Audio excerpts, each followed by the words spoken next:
A broke man is costing you more than money. And I'm not talking about dinners and trips.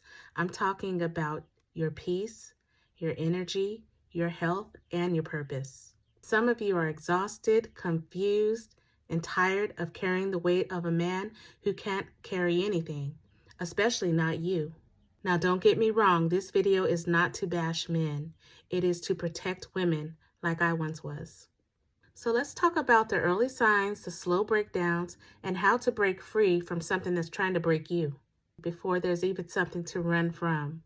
You need to know what red flags to look out for. Love bombing. Men flooding your inbox with comments like, "Oh, you're my wife. God told me that you're my wife." Or, "Hey, beautiful queen."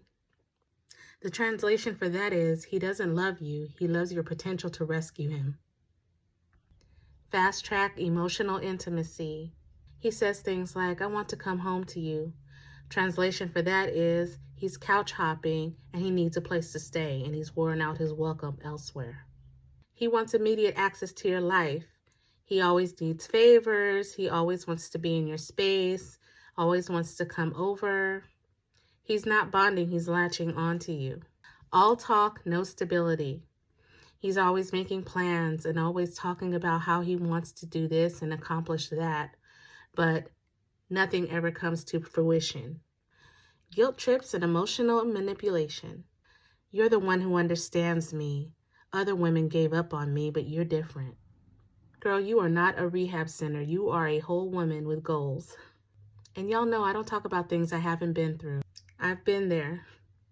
I've helped a man get up on his feet after he love bombed me and told me that he had all these big dreams, big plans, when in reality, he was looking for a handout. He was looking for help. It wasn't love.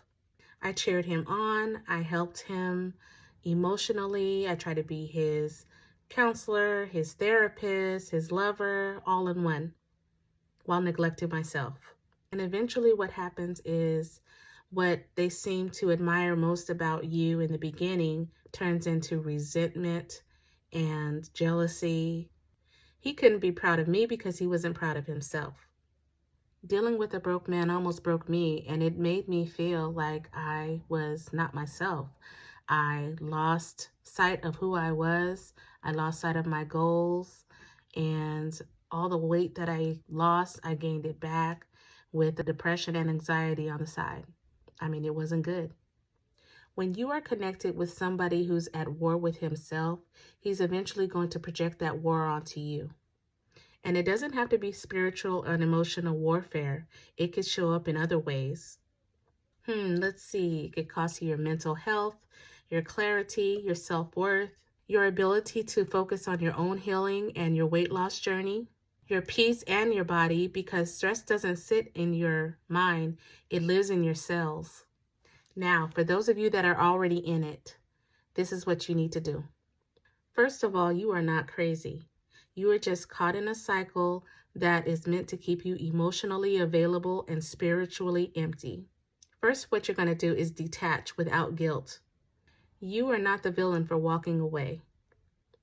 He needs to go through his own process without you tagging along trying to save him. Those days are over. And if you're an empath like me, I know you're probably saying, that's easier said than done when you have that emotional connection. And when you actually do love that person, even though they portray to love you and they don't, that's something that you have to really work on every single day. Just keep listening. I'm going to give you some more tips that'll help you get to that point. Journal to reclaim your voice. I still do this every day, and it's so helpful for so many other reasons also. Journal and reclaim your voice. Write down everything you've given that hasn't been honored. Write down who you were before this relationship. Write down all the things that you gave, but you didn't get in return. Reinforce your boundaries and stick to them. Say this aloud. I am not available for something that drains me or dims my light. Say it over and over again if you have to. No explanations, no debates. Redirect energy back to you. Reinforce boundaries and stick to them. If he's constantly asking you for something and you are tired of giving it to him and you know it's just feeding this ongoing situationship, say no. I'm not available to have my light dimmed and give and give and give and get nothing back. Say no. Get comfortable with it. No explanations, no debates. Redirect energy back to you. This is where that work comes in. Start focusing on you again. At first, as an empath, it may seem like you're being selfish, but you are not. Rebuild your goals, heal your body, and reconnect with peace. Revisit those goals. You never lost those goals. You just got them interrupted by somebody who is mooching off of you, who needs to work on their own. Revisit those goals. Write them down if you can't find them again. And if they've changed or if you have to alter them, do that. Do it for you. And start working on one by one. Start working towards those goals each and every day. And in regard to breaking your chains, how we're doing it here, you can start with walking. That's a wonderful way to start reclaiming your goals. It gives you time to think about what is important. It helps you to put things in perspective for your own life. You're out in nature, you're getting vitamin D.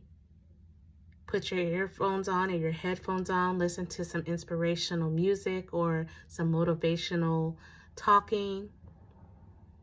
This is your time to really reflect on what's important for you. And this is so effective. I'm telling you, I still do it now. I do it every single day. And it has helped me so much grow and get away from situations and people that drain you and take away from your life. Reconnect with your peace. For me, that was getting real with what I had been through, my part in it, and what I was going to do moving forward. For me, it was breaking the chain of overindulging in things I had no business, like too much alcohol, too much food, getting back to my health journey and my discipline that I had, crying when I needed to, laughing when I needed to, deciding to be happy every day, going to the gym, being uncomfortable looking at myself in the mirror, and rededicating myself and my life to myself. I had to do that. It was difficult. It was hard. And as I even talk about this right now, it kind of makes me emotional. And, but I had to do it. And you can do it too, whatever that looks like. It's gonna be a journey starting over, but our whole life is a journey. We have ups and downs, twists and turns. And a broke man cannot break you forever if you allow it. So reconnect with your peace and then get to work. You can't elevate if you're carrying dead weight. I didn't share this to attack anyone. I share this to protect someone. Because I lived it, I nearly lost myself trying to be what a man should have been for his own self. A big part of my problem was the feeling of loneliness. There's a lot of men out there that are not looking for love. They are looking for help. And you need to be super vigilant of those signs, period. A broke man who has nothing to lose can be the reason for your downfall. Keisha Cole said it best when she said, if he ain't gonna love you the way he should, then let it go. This message is part of the breaking every chain mindset framework, indeed. But sometimes the chains that are holding us back isn't food or willpower. They're relationships that keep us bound emotionally, energetically, and spiritually. If this message helped you, comment below. If you want more content like this, let me know below as well. You're not too much. You're not too strong. You're just putting the pieces of your life back together. And that's where the true healing begins. So remember to run clear from those love bombing signs. Don't let a man live with you. Don't be so desperate for a man. It is not that serious. I love my peace. And if God sends somebody to me, I'll be ready because I know it's coming from God, not from some man in my DMs trying to holla. Everything I thought I lost during that time, I got back and then some. I had to bump my head a few times dealing with a couple of broke men. But at this point, after all I've been through and everything I've learned, I will mop the bottom of the ocean before I deal with another broke man.